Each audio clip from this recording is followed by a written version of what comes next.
शांति।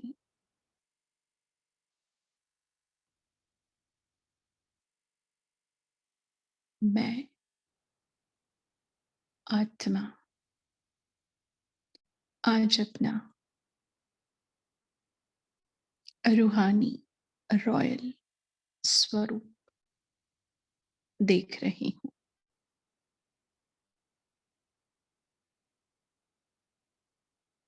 संगम युग का ये रूहानी रॉयल स्वरूप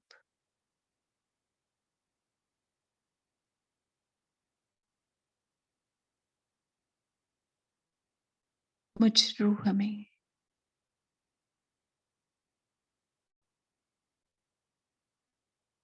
उस सुप्रीम रूह की सारी रूहानियत जैसे समाई हुई है।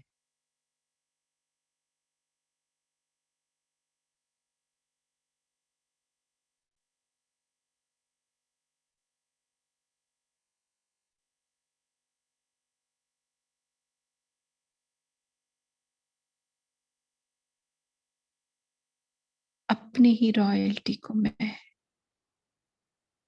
देख रही हूँ।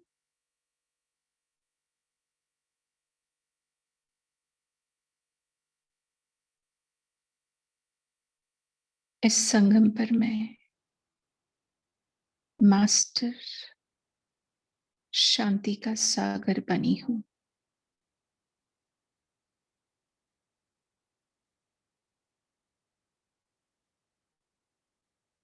तो उसकी रॉयल्टी मुझे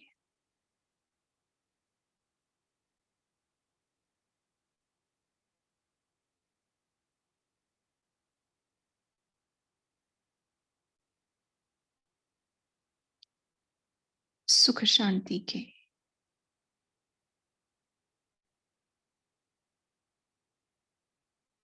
स्वर्ग के रूप में मिलती है।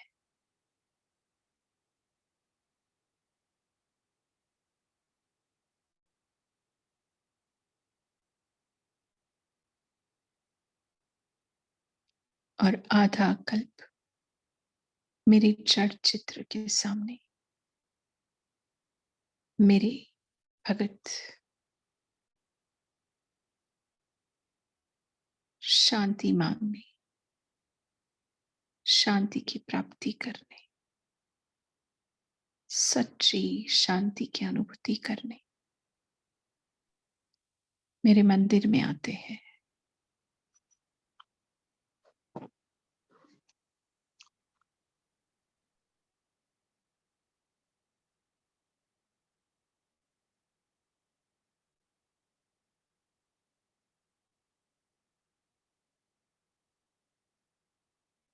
मेरे मंदिर का वो सच्ची शांति की अनुभूति कराता हुआ वातावरण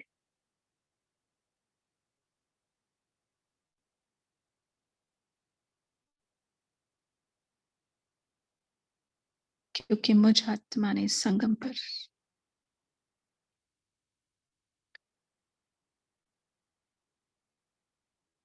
शांति के सागर का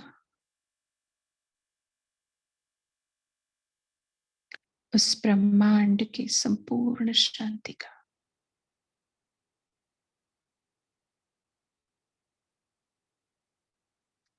अनुभव किया हुआ है।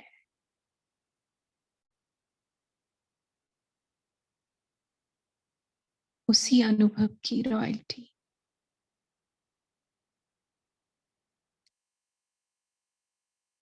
उसकी अनुभूति मेरे भगत मेरे मंदिर में आकर महसूस करते हैं।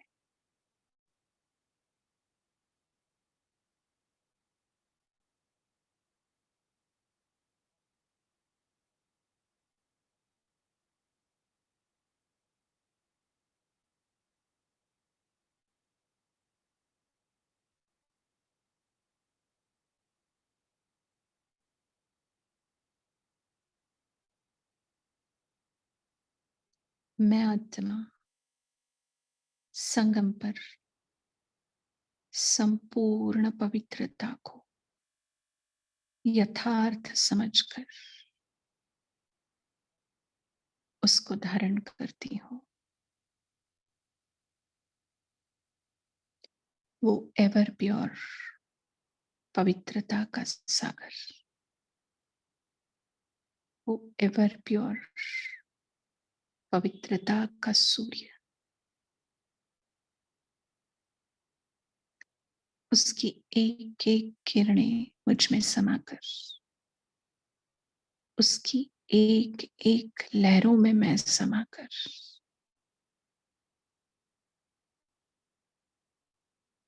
अपने आप को, मैं अपने मन को, बुद्धि को और संस्कारों को संपूर्ण पवित्र बनाती हूँ।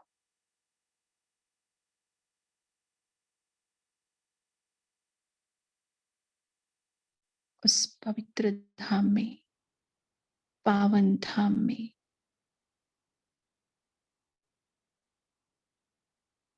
अपने मन बुद्धि को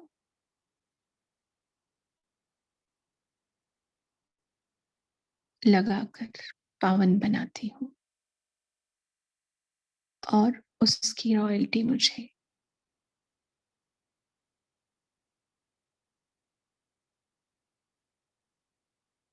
संपूर्ण पावन साकार दुनिया स्वर्ग में मिलती है।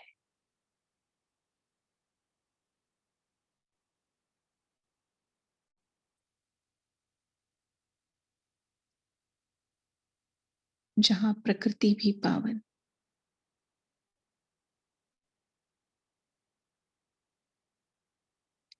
संबंध भी पवित्र,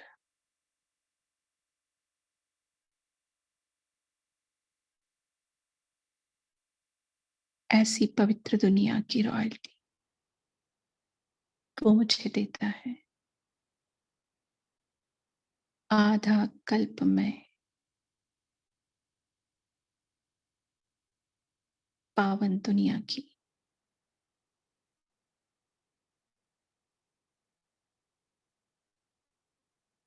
रॉयल्टी लेकर, अनुभव कर कर इसी का आधार आधा कल्प मेरे भगत, मेरे मंदिरों में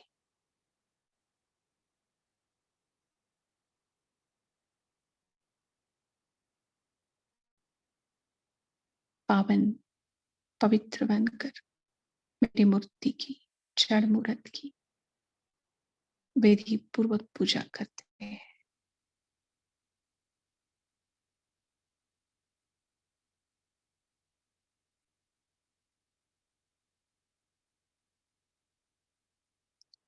इन सभी रॉयल्टी को अपनी स्मृति में रखकर मैं संपूर्ण रॉयल्ता को धारण करते हुए इस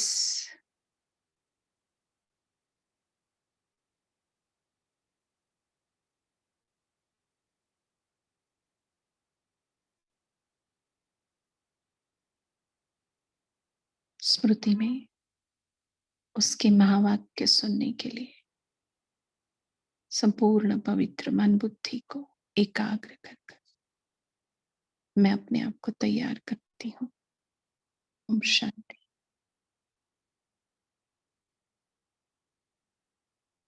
आशीष भाई जी, आप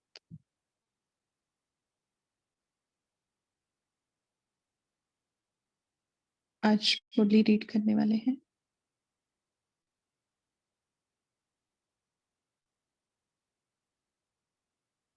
आशीष भाई आप हैं?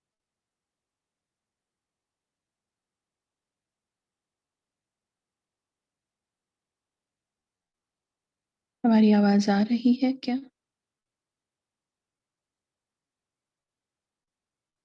हाँ जी दीदी, आ रही है।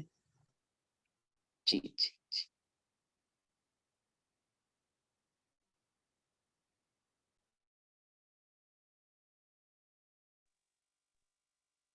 भाई जी आप रीड कर सकते ओम शांति। सभी को गुड इवनिंग। अच्छा, तो आज की बहुत स्पेशल मुरली है। हम देखते हैं बाबा हमसे कौन सा पुरुषार्थ चाहता है, क्योंकि आने वाले समय में ये पुरुषार्थ बहुत ज्यादा हेल्प करेगा। मुरली की तारीख है 27 जुलाई 71। बुद्धि रूपी नेत्र क्लियर और पावरफुल बनाओ। बाबा कहता आज भट्टी की पढ़ाई का पेपर लिखत में दिया, फिर कल कौन सा पेपर शुरू होगा ये जानते हो? तो पहले जमाने में ये होता था कि जब भट्टियां होती थी तो अंतिम दिन पर रिटर्न क्वेश्चन पेपर होता था। तो बाबा इसलिए कहता है कि आज रिटर्न एग्जाम तो हो गई, कल अपने अपने सेवा स्थान पर जाएंगे, तो कौन सा पेपर शुरू होगा ये जानते हो? प्रैक्टिकल पेपर में कौन से क्वेश्चंस आने वाले हैं उन्हों को जानते हो? किस किस प्रकार के क्वेश्चंस आएंगे? बाबा पूछ रहा है कौन कौन से क्वेश्चंस आने वाले हैं।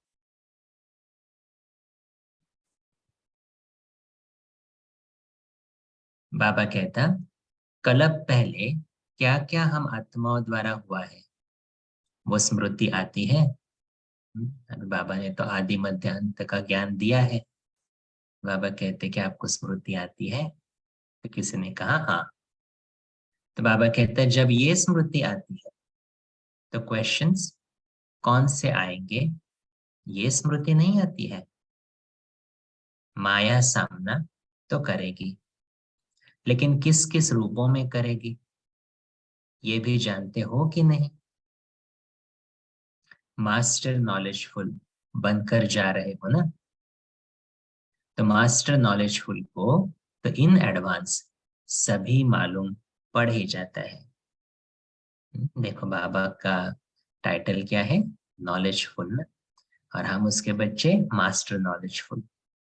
तो बाबा आकर भी हमें क्या बताता है, फ्यूचर क्या होने वाला है, कौन सी दुनिया आने वाली है। तो आने वाली सभी चीजों का इन एडवांस बाबा बता रहा है। तो बाबा कहते बच्चों को भी ये मालूम होना चाहिए कि आने वाली चीजें कैसे होंगी, माया किस प्रकार से आएगी। जैसे साइंस वाले अपने यंत्रों द्वारा जो भी कोई घटना, जैसे कि तूफान व बारिश का आना व धरती का हिलना आदि पहले से ही जान लेते हैं। तो क्या आप सभी भी मास्टर नॉलेजफुल बनने से इन एडवांस अपनी बुद्धि बल द्वारा नहीं जान सकते हो? दिन प्रतिदिन जितना जितना अपनी स्मृति की समर्थि में आते जाएंगे, अर्थात ये अंडरलाइन करना है, अर्थात अपनी आत्मा रूपी नेत्र को पावरफुल बनाते जाएंगे, क्लियर बनाते जाएंगे, उतना उतना कोई भी अगर विघ्न आने वाला होगा तो पहले से ही ये मालूम महसूसता आएगी कि आज कोई पेपर आने वाला है। क्या होना चाहिए उसके लिए? आत्मा रूपी नेत्र क्लियर होना चाहिए। और जितना जितना इन एडवांस मालूम पड़ता जाएगा तो पहले से ही होशियार होने के कारण विघ्नों में सफलता पा लेंगे। जैसे देखो हम एग्जाम्स के लिए जो स्टूडेंट्स रहते हैं, अगर किसी की इंट्यूशन पावर बहुत अच्छी है तो क्या होता है, बहुत बार हम इन जनरल समझ में आती है कि ये क्वेश्चंस आने वाले हैं, उसकी तैयारी करते हैं और फिर कितने अच्छे मार्क्स आ जाते हैं। तो बाबा वही कहता है कि आप अपने बुद्धि को स्वच्छ रखो, क्लियर रखो, तो जितना जितना ये इन एडवांस मालूम पड़ता जाएगा तो पहले से ही होशियार होने के कारण विघ्नों में सफलता पा लेंगे। जैसे आजकल की गवर्नमेंट को जब पहले से ही मालूम पड़ जाता है कि दुश्मन आने वाला है तो पहले से ही तैयारी करने के कारण विजयी बन सकते हैं, और अचानक आक्रमण विजयी नहीं बना सकता। यहाँ एक तो त्रिकालदर्शी होने के नाते कल्प पहले की स्मृति ऐसे अनुभव करते हो जैसे कि कल की बात है। दूसरा नॉलेजफुल होने के नाते, तीसरा बुद्धि रूपी नेत्र पावरफुल और क्लियर होने के कारण वो इन एडवांस की बातों को कैच कर लेते हैं। तो कैसे कैच करना है इन एडवांस की बातें? पहले बाबा की त्रिकालदर्शी, माना कल पहले की स्मृति, ऐसे अनुभव करो जैसे कल की बात है। दूसरा नॉलेजफुल, तीसरा पावरफुल और क्लियर। तो तीनों प्रकार से अगर अटेंशन है व स्थिति है, तो क्या आने वाले विघ्नों को पहले से ही परख नहीं सकते हो? कौन सी तीन बातें बताई बाबा ने? क्या होना चाहिए? त्रिकालदर्शी, नॉलेजफुल, पावरफुल और क्लियर। तो बाबा कहते हैं तो क्या आने वाले विघ्नों को पहले से ही नहीं परख सकते हो? और जैसे जैसे इन एडवांस में परख सकते हो, 1 सेकेंड,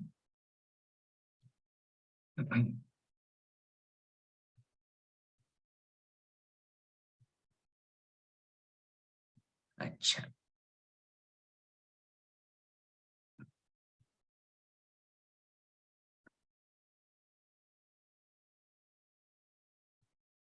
और जैसे जैसे इन एडवांस में परख व पहचान होती जाएगी तो कभी भी हार नहीं होगी, सदा विजयी होंगे। जैसे नेत्र ठीक न होने के कारण व सीआईडी की चेकिंग ठीक न होने के कारण कभी गवर्नमेंट भी धोखा खा लेती है, इस रीति से सदैव अपनी बुद्धि रूपी नेत्र की संभाल होनी चाहिए कि यथार्थ रीति से कार्य कर रहा है। बुद्धि क्या करती है? परखती है ना।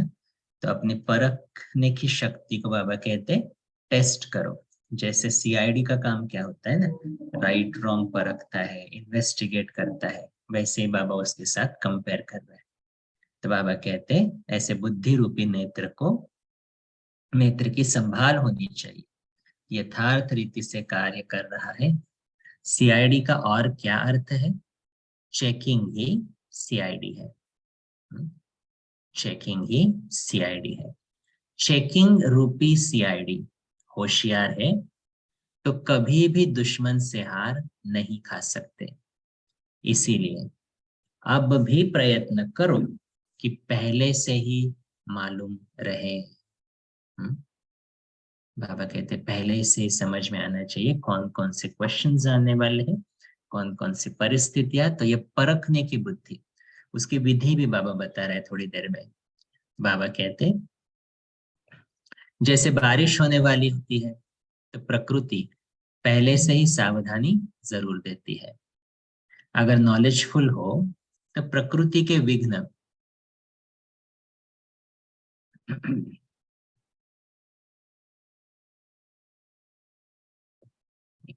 अच्छा, बाबा कहता है अगर नॉलेजफुल हो तो प्रकृति के विघ्न से वो बच सकता है। अगर नॉलेजफुल नहीं तो प्रकृति के जो भिन्न भिन्न छोटी छोटी चीजें दुख की व बीमारी की निमित्त बनती है, उनके अधीन बन जाते हैं। अगर मालूम है क्या होने वाला है, जैसे बीमारी भी अगर हो रही है, जैसे कोरोना हो गया, तो मुझे नहीं होना चाहिए, इसलिए हमने क्या किया ना, पहले से ही तैयारी कर ली। लेकिन अगर तैयारी नहीं करते और हो जाता तो क्या हो जाएंगे? फिर उसके अधीन बन जाते हैं।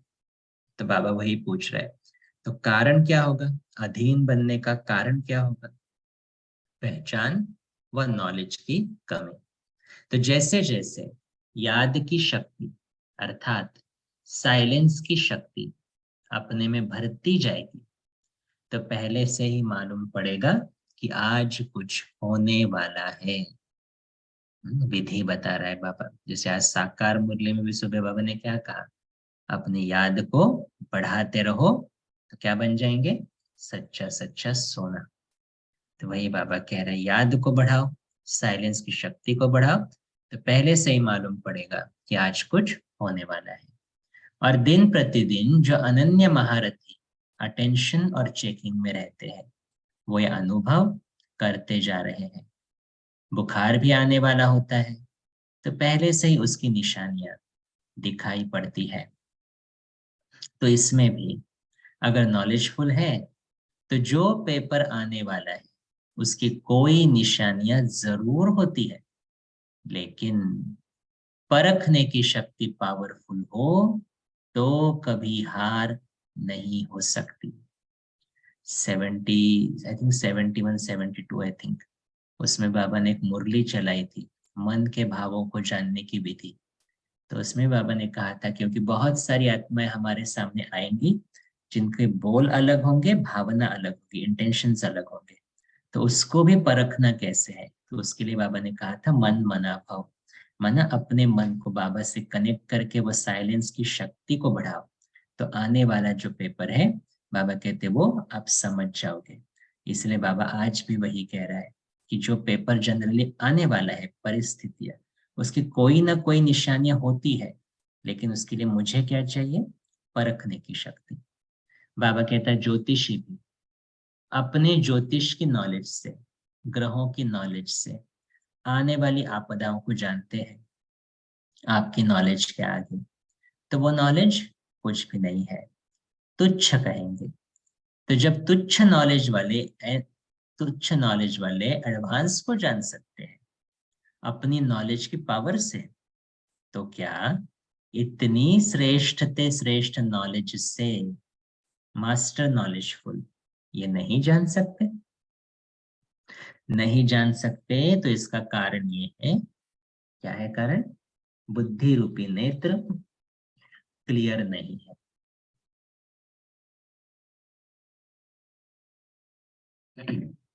बुद्धि रूपी नेत्र क्लियर नहीं है। और क्लियर ना होने का कारण क्या? केयरफुल नहीं है, अपने ऊपर अटेंशन नहीं है। केयरफुल ना होने का कारण नॉलेजफुल नहीं है, नॉलेजफुल ना होने का कारण पावरफुल नहीं है, और पावरफुल ना होने के कारण जो विजय की प्राप्ति होनी चाहिए वो नहीं होती है। तो बुद्धि रूपी नेत्र क्लियर, ताकि बाबा के सिग्नल्स हम कैच कर सके, फिर केयर, फिर नॉलेजफुल, फिर पावरफुल। तो विजय की प्राप्ति जो होनी चाहिए वो नहीं होती अगर पावरफुल नहीं है तो।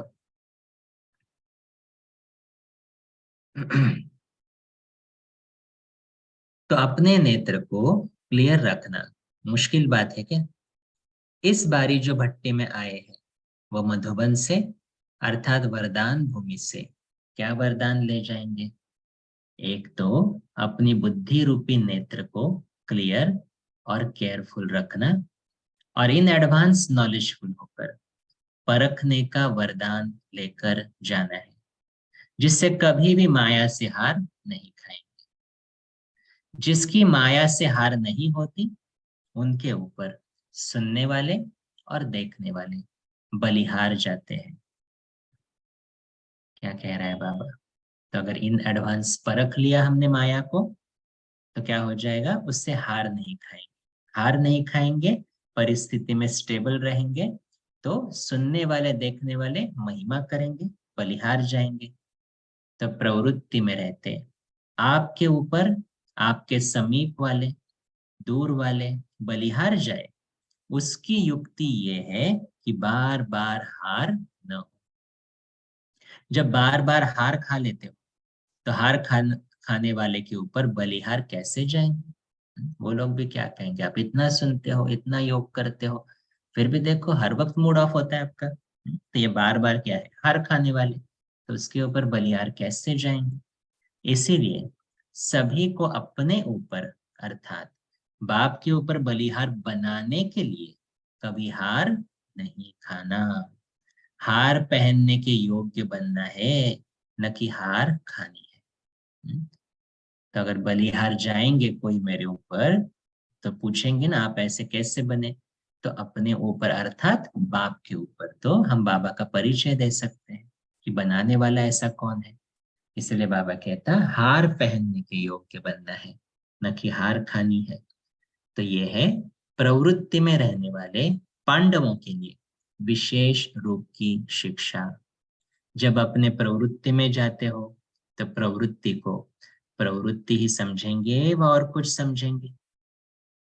प्रवृत्ति वाले हैं, ये नाम बदल गया ना, अभी अपनी प्रवृत्ति को आधर कुमार कहेंगे अपनी प्रवृत्ति का जरा भी संकल्प नहीं आया। बाबा कह रहे हैं अपनी प्रवृत्ति का जरा भी संकल्प नहीं आया।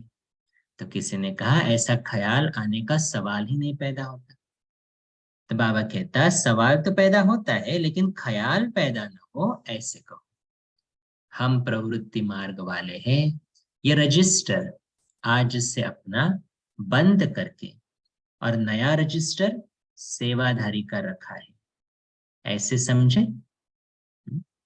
सभी प्रवृत्ति वाले हैं ना, मेजॉरिटी सुनने वाले। तो कौन सा टाइटल मिल रहा है हमें? हम प्रवृत्ति वाले नहीं, कौन है? हम सेवाधारी हैं। नया रजिस्टर कौन सा मिला? सेवाधारी का। दीपावली पर पुराने चोपड़े खत्म कर नए रखते हैं ना। तो आप लोगों ने भी सच्ची दीपावली मनाई, दीपक भी अविनाशी जगाया, पुराने प्रवृत्ति के स्मृति का व पुराने संस्कारों का चोपड़ा भी खत्म किया। दीपावली पर क्या करते? एक चोपड़ा खत्म करते, नया शुरू करते। बाबा वो क्या कह रहा है? कौन सा चोपड़ा? पुराने प्रवृत्ति के स्मृति का व पुराने संस्कारों का चोपड़ा खत्म किया। जैसे स्मृति वैसे संस्कार बनते हैं। अंडरलाइन। जैसे स्मृति वैसे संस्कार। हम प्रवृत्ति वाले हैं, अलग संस्कार बनेंगे। हम सेवाधारी है, अलग संस्कार बनेंगे। तो ये चोपड़े पूरा जला दिए व कुछ किनारे रख दिए हैं। अगर किनारे रखे होंगे तो कभी भी बुद्धि उनमें जाएंगी। जलाकर खत्म किया वह कभी कभी देखने की दिल होती है। कोई चीज ऐसी होती है जिससे डर लगता है तो उसको किनारे रखने के बजाय भस्म किया जाता है। झूठी चौपड़ी बनाने वाले गवर्नमेंट से डरते हैं। अकाउंट्स होते हैं ना, झूठे अकाउंट्स बनाते हैं, गवर्नमेंट से डरते हैं। इसलिए वो कागज जलाकर भस्म कर देते हैं जो किसी को निशानी भी न मिले। इसी रीति पुरानी स्मृति का चोपड़ा व रजिस्टर बिल्कुल जलाकर खत्म करके जाना। पुरानी स्मृति, बाबा स्पेशली किसको बोल रहे हैं? प्रवृत्ति वालों को।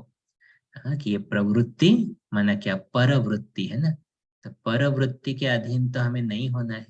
इसलिए बाबा कहता ये पुरानी स्मृति का चोपड़ा व रजिस्टर बिल्कुल जलाकर खत्म करके जाना। एक होता है किनारे करना, दूसरा होता है बिल्कुल जला देना। रावण को सिर्फ मारते नहीं लेकिन साथ साथ जलाते भी हैं। तो इनको भी सिर्फ अगर किनारे रखा तो वो भी निशानी रह जाएगी।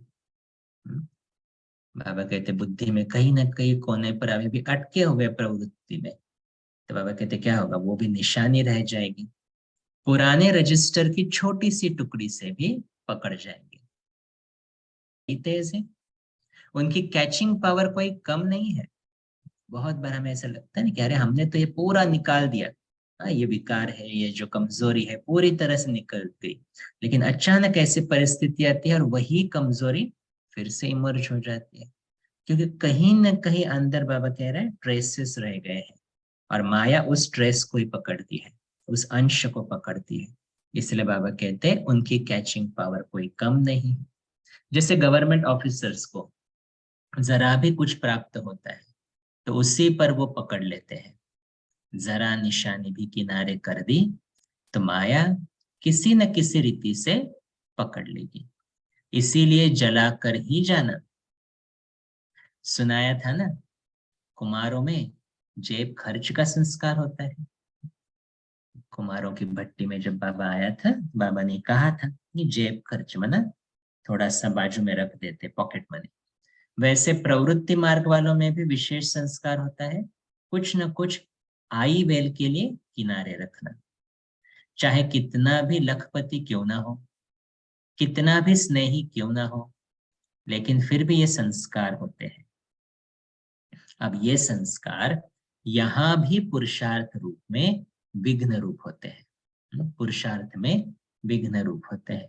माना कौन सा संस्कार है, थोड़ा सा बाजू में रखना, किनारे करना। बाहर से स्वरूप क्या होगा, मैंने सब कुछ जला दिया, लेकिन अंदर से मैं जानता हूँ कुछ बाजू में रखा है, पॉकेट मनी, ताकि जब जरूरत पड़े यूज कर सके। तो बाबा कहते हैं यही संस्कार पुरुषार्थ में भी विघ्न होता है। कई समझते हैं अगर थोड़ा बहुत रोब के संस्कार अपने में न रखे तो प्रवृत्ति कैसे चलेगी। वह थोड़ा बहुत अगर लोभ के संस्कार भिन्न रूप में न होंगे तो कमाई कैसे कर सकेंगे। वह अहंकार का रूप न होगा तो लोगों के सामने पर्सनैलिटी कैसे देखने में आएगी।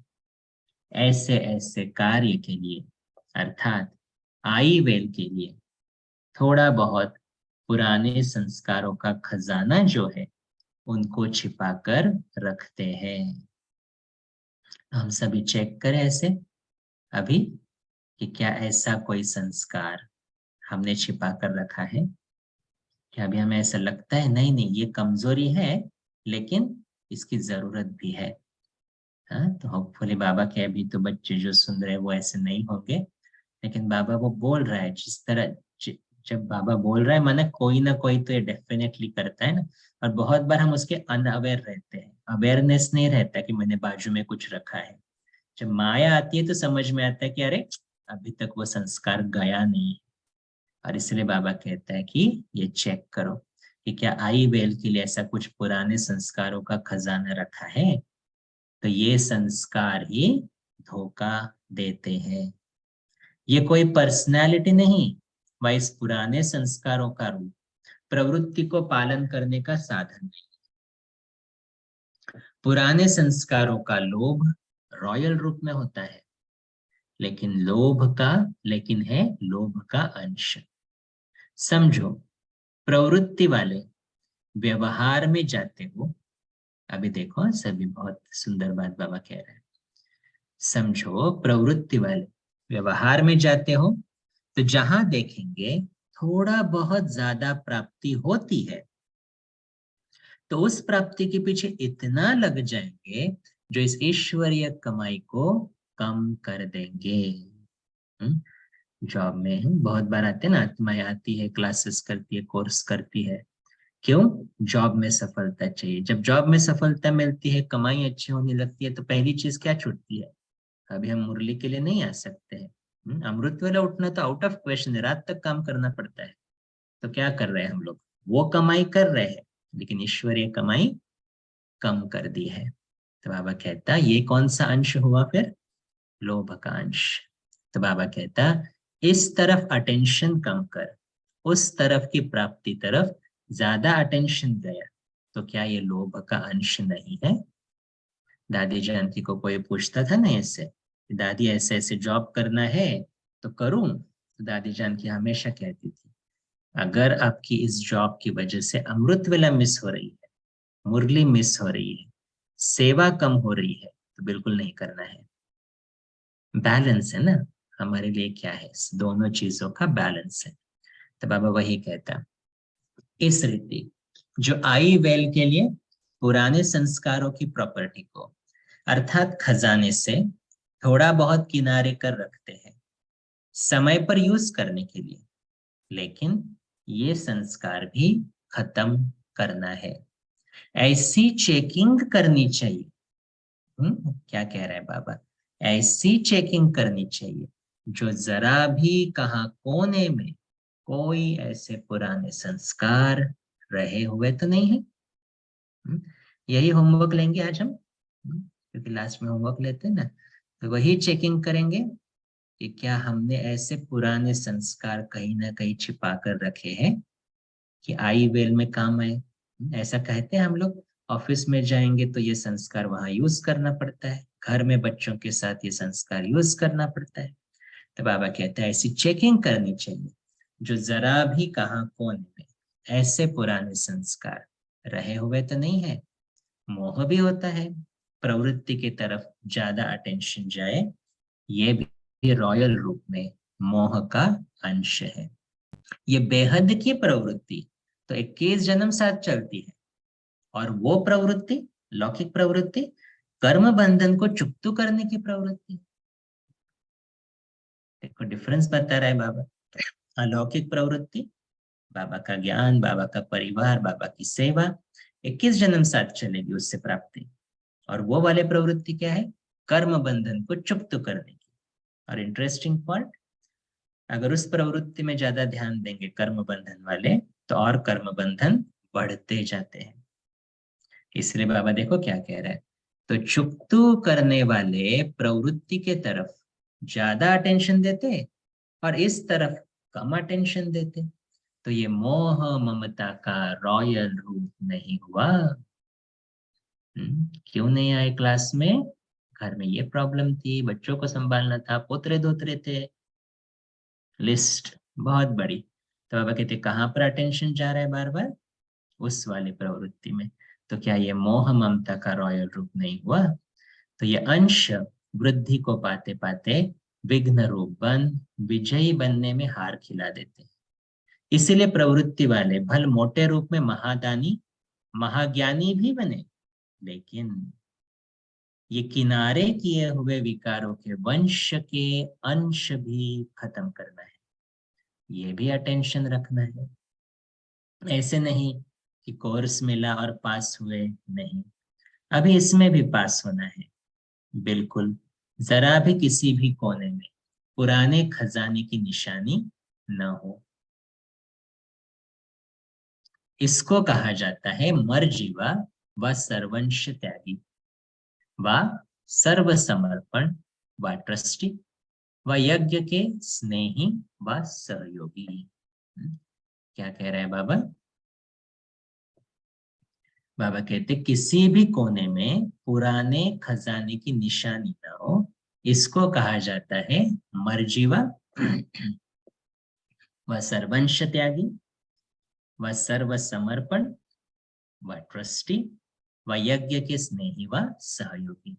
तो ये है कोर्स। भल कोर्स तो टीचर्स ने कराया, लेकिन कोर्स के पीछे चाहिए फोर्स।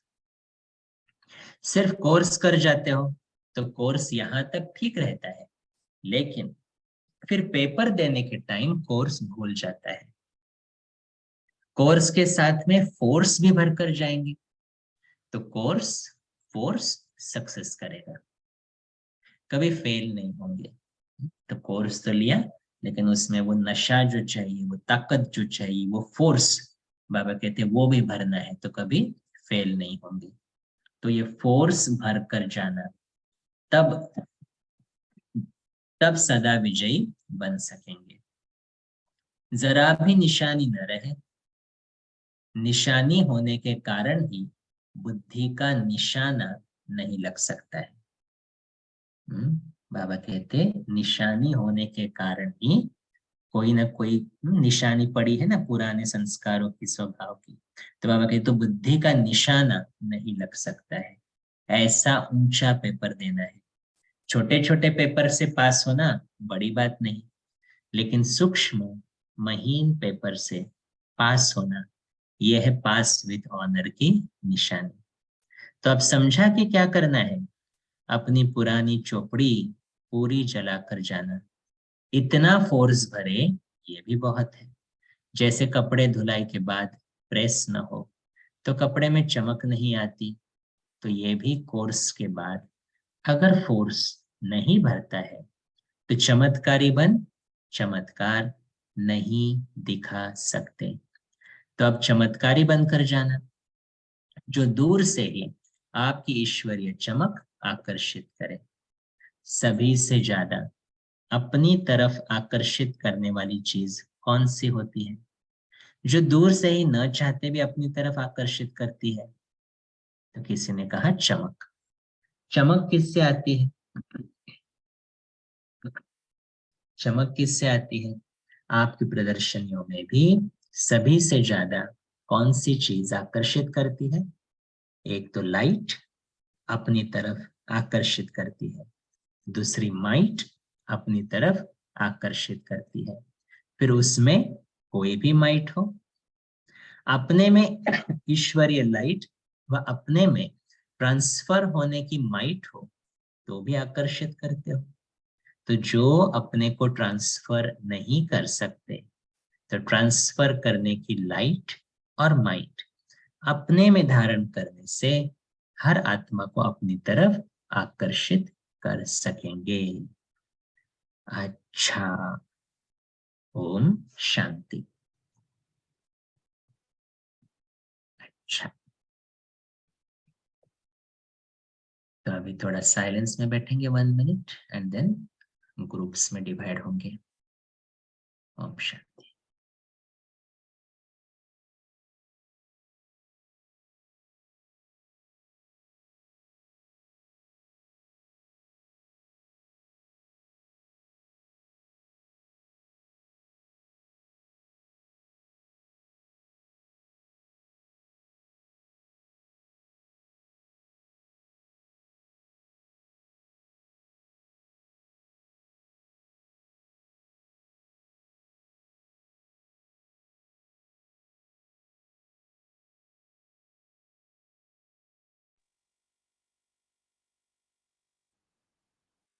ओम शांति।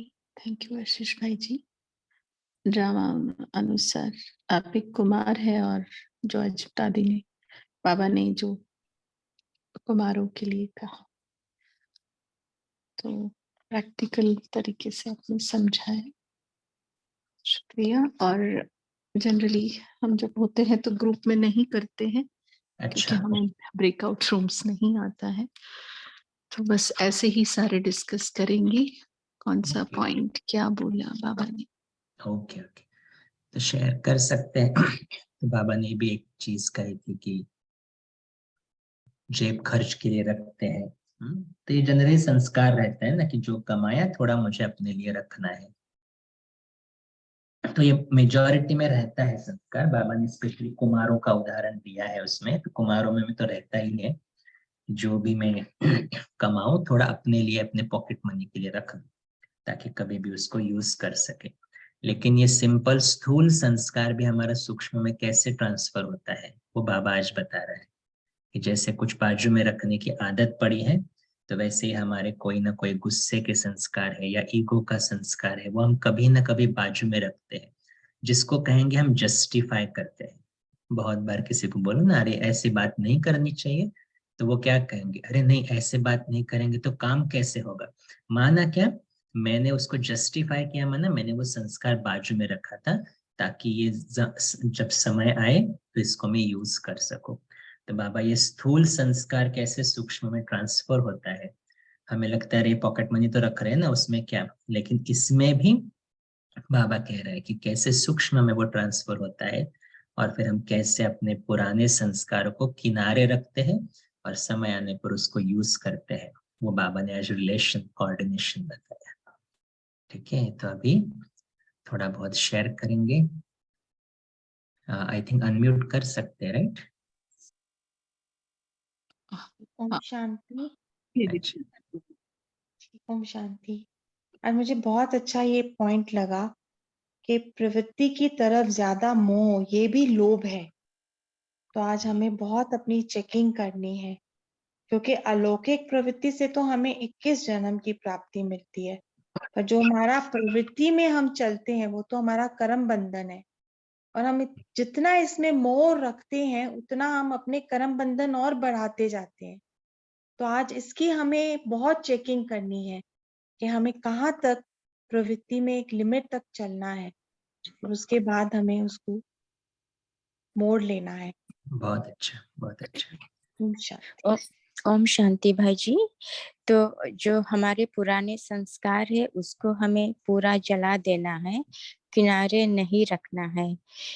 अगर हमारी निशानी रह जाएगी थोड़ा सा भी, तो ये हमारी यही संस्कार पुरुषार्थ में हमारी बिघन डालेगी और धोखा देती रहेगी।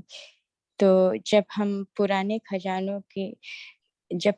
खजाने की निशानी ना रहेगी, तब हम मर्जीवा, सर्व त्यागी, सर्व संपन्न और ट्रस्टी, स्नेही, सहयोगी में पास हो सकेंगे। ओम शांति। अच्छा, तो एक्चुअली बहुत बार क्या होता है ना कि जो भी चीजें हमने किनारे रखी है ना, अंतिम समय पर वही इमर्ज होगी। तो माया का आखिरी बार वही होगा। इसीलिए बाबा कहते हैं अभी से वो किनारे से निकाल दो ताकि आपकी अंतमति में सिर्फ शिव बाबा याद हो। अच्छा राजेंद्र भाई। ओम शांति भाई जी। जिसकी माया से हार नहीं होती है ना, उनके ऊपर सुनने वाले और देखने वाले भी बलिहार जाते। तो प्रवृत्ति में रहते हमारे ऊपर ये जिम्मेवारी है कि आपके समीप वाले दूर वाले बलिहार जाए। उसकी युक्ति बाबा ने बताई कि आपकी बार बार हार ना हो। जी वंडरफुल। ओके अंजू बहन। ओम शांति। आज बाबा ने कहा है कि जैसे साइंस वाले अपने पावर से सब कुछ जान लेते हैं यंत्रों से, और जो तुच्छ बुद्धि वाले होते हैं वो भी मतलब जान जाते हैं, लेकिन आप लोग क्यों नहीं जान पाते हो? तो इसके लिए बाबा ये कहते हैं, सबसे पहले तो ये है कि बुद्धि रूपी नेत्र क्लियर नहीं है। अब वो नेत्र क्लियर क्यों नहीं है? क्योंकि हम केयरफुल नहीं है। और केयरफुल क्यों नहीं है? क्योंकि नॉलेजफुल नहीं है।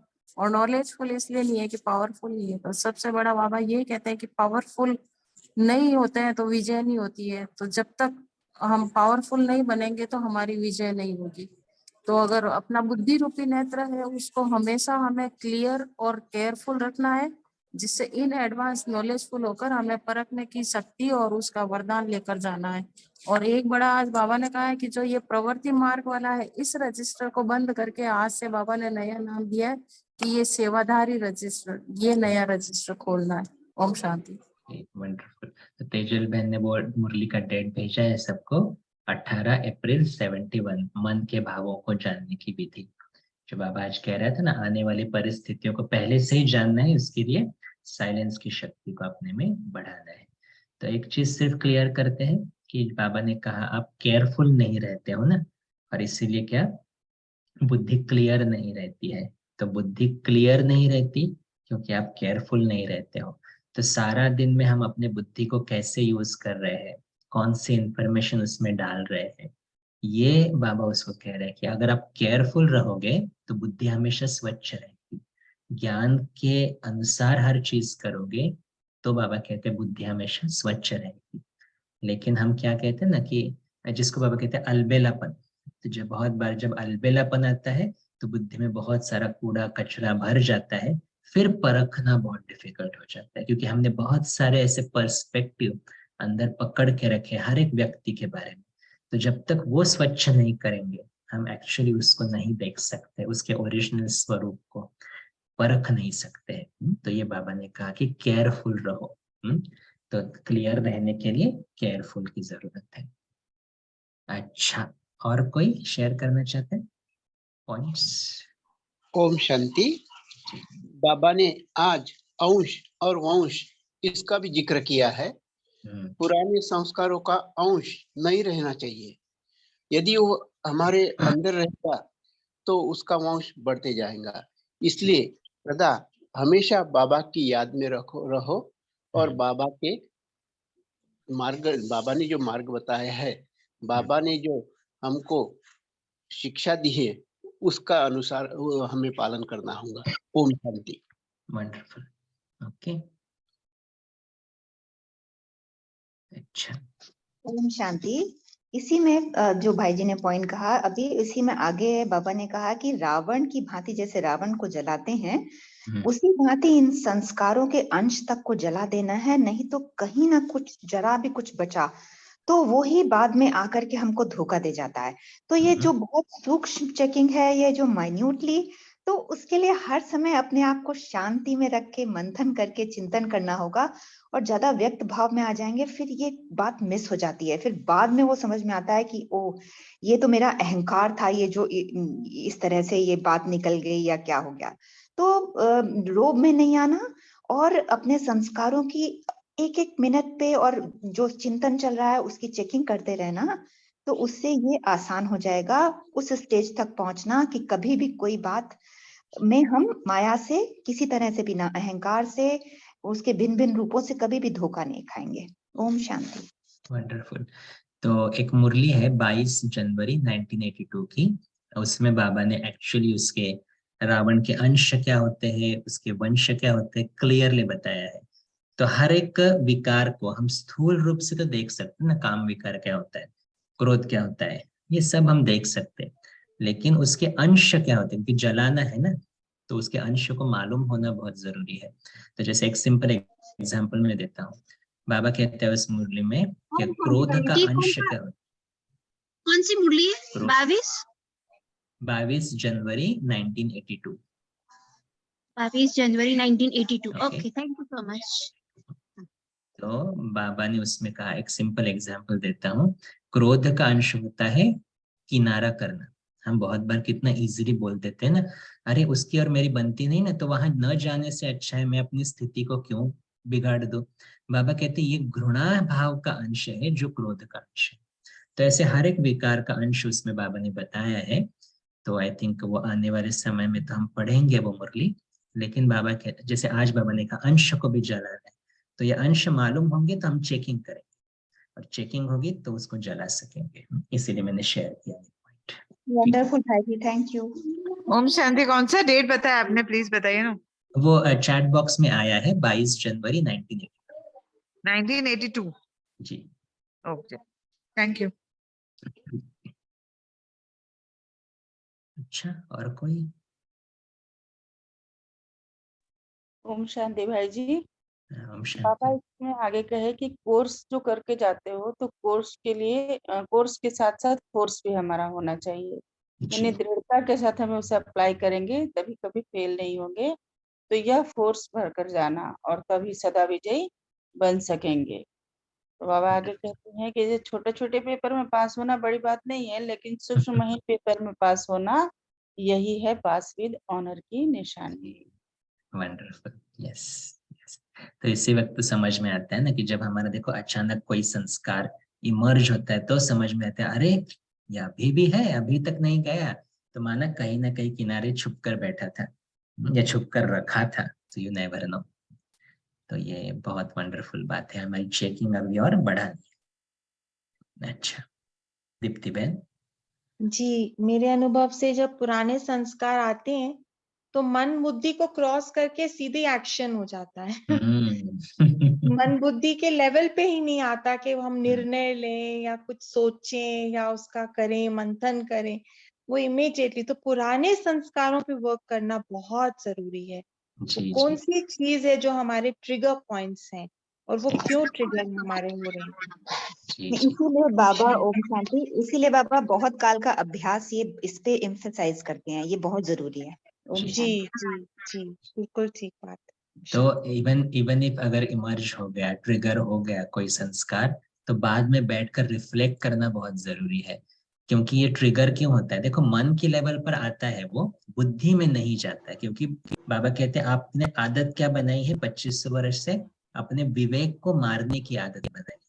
क्योंकि बहुत बार हमें पहले पहले जब कोई नया संस्कार बनता है ना, तो बुद्धि उसके बारे में पूछती है, करना है नहीं करना है, करना है नहीं करना है।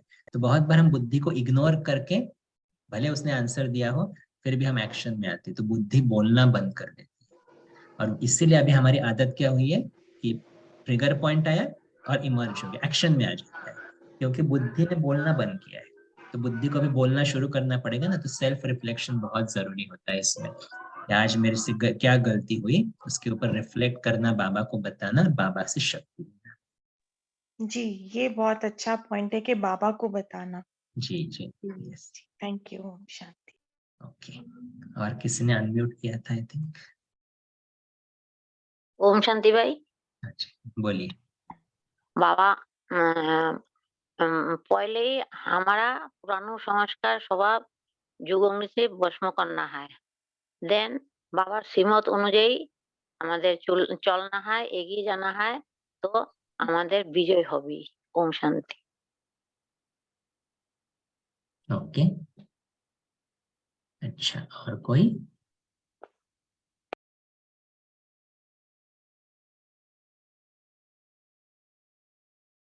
ओके, तो आई थिंक होमवर्क तो मुरली में ही दिया है बाबा ने।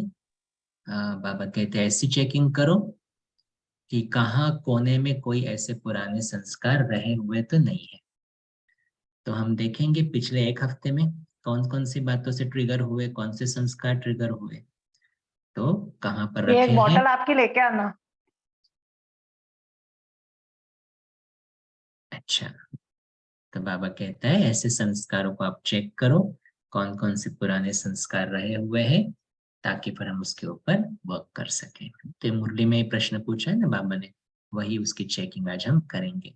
तो एक लास्ट 1 वीक, लास्ट 2 वीक्स हम थोड़ा रिफ्लेक्ट करेंगे कि कहाँ हमारे ऐसे पुराने संस्कार मौजूद है। भले चिंता का संस्कार हो, टेंशन का संस्कार हो, लेकिन होता है ना कि अच्छा कोई घर पे लेट आया तो चिंता हो गई, माना वो संस्कार छिपा है ना कहीं, तो वो क्यों नहीं जा रहा है, तो पहले उस संस्कारों की लिस्ट निकालेंगे। तो यही होमवर्क करेंगे, ठीक है भाई जी एक प्रश्न था। जी। अभी हम सबको एक ग्रुप में से चेंज कर दिया गया है, तो पिछले हफ्ते की लिंक नहीं आई चार्ट की, तो हम चार्ट नहीं भर पाए। ओके, तो तो उसके ये आई लिए थिंक होस्ट वंदना बहन बताएंगे, शायद वंदना बहन जो भी है। अच्छा हाँ राजेंद्र भाई जी, कुछ हाँ टेक्निकल प्रॉब्लम्स आई है, तो सभी हाँ उस ग्रुप से लेफ्ट हो चुके हैं। हाँ जब तक आप चार्ट अपना लिख के रखे, नया कुछ डायरेक्शन देंगे अभिजीत भाई जी तब तक। और जो जो ग्रुप से लेफ्ट हो चुके हैं, तीव्र पुरुषार्थी में लिंक डाली गई है, नए कम्युनिटी ग्रुप शुरू किए हैं, हाँ, तो थोड़ा सा पेशेंस रखना पड़ेगा। वो और चलेगा बहुत चलेगा। अच्छी बात है, आप चार्ट लिख रहे हो, लिखते रहिए, उस हाँ, तुरंत वहां परम धाम में स्कैन हो ही जाता है। नहीं थैंक यू। नहीं एक आदत पड़ी है दीदी जी, इसलिए भाई मैं बहुत पूछ रहा अच्छी बात है, था। आदत इसको बना के रखिएगा आप। थोड़ा हाँ सा टेक्निकली कुछ इश्यूज आए हैं, तो हाँ सबके ग्रुप्स भी ये हुए हैं, बट हम अपने साधना के आधार से साधनों को हमने क्रॉस कर लिया। आपने ये एग्जाम्पल दे दिया कि हम भर रहे हैं तो उस बात की मुबारक हो आपको, थैंक और भरते रहिएगा। ठीक, नीता बहन बोलिए, आपको कुछ पूछना था, तब हमने हाँ पूछना था, मेरे को ये पूछना था कि कल्प वृक्ष की जड़ में ब्रह्मा बाबा मम्मा के साथ थी तपस्या, और उसके ऊपर हम जो कल्प वृक्ष के ऊपर का दोनों का डिफरेंस भी मेरे को जानना था, उसका फायदा भी जानना था। अगर आशीष भाई अगर आप कोई भी बताए तो। ओम शांति। अच्छा, तो साकार मुरली में बाबा बहुत बार ये शब्द यूज करता है, जो आपने बोला कि ब्रह्मा को नीचे भी दिखाते हैं, ऊपर भी दिखाते हैं। तो ऊपर का स्वरूप बाबा दिखाता है, वो तमो प्रधान स्टेज है, इसलिए झाड़ के ऊपर दिखाता है। और नीचे का स्टेज है वो तपस्वी बनता है। तो झाड़ जब तमो प्रधान होता है तो ऊपर का ब्रह्मा दिखा है, लेकिन उसी को फिर तपस्या करके फिर से उस कल्प वृक्ष की शुरुआत करनी होती है। तो ये डिफरेंस बताते हैं कि ऊपर जाते हैं तो कैसे वो आत्मा तमो प्रधान बनती है, लेकिन अभी फिर से वो झाड़ की शुरुआत करनी है तो झाड़ की जड़ में बैठकर वो तपस्या करती है। इसलिए नीचे भी ब्रह्मा दिखाया है, ऊपर भी ब्रह्मा दिखाया है, लेकिन ऊपर का स्वरूप तमो प्रधान का स्वरूप है। ठीक है, किसी को ऐड करना है तो बोल सकते हैं।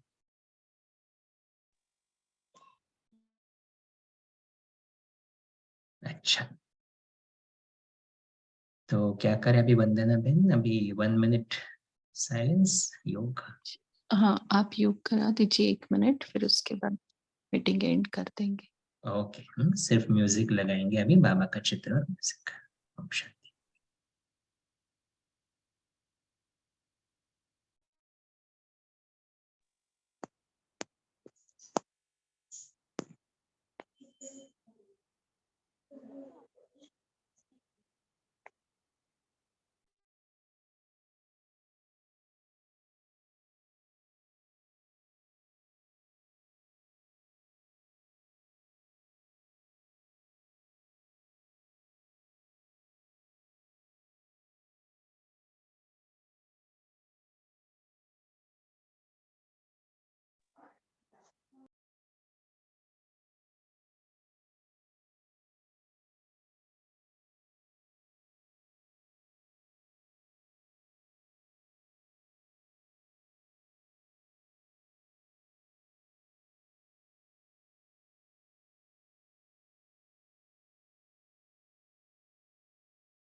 ओम शांति। आप सभी का शुक्रिया इस कॉल से जुड़ने के लिए। Good night.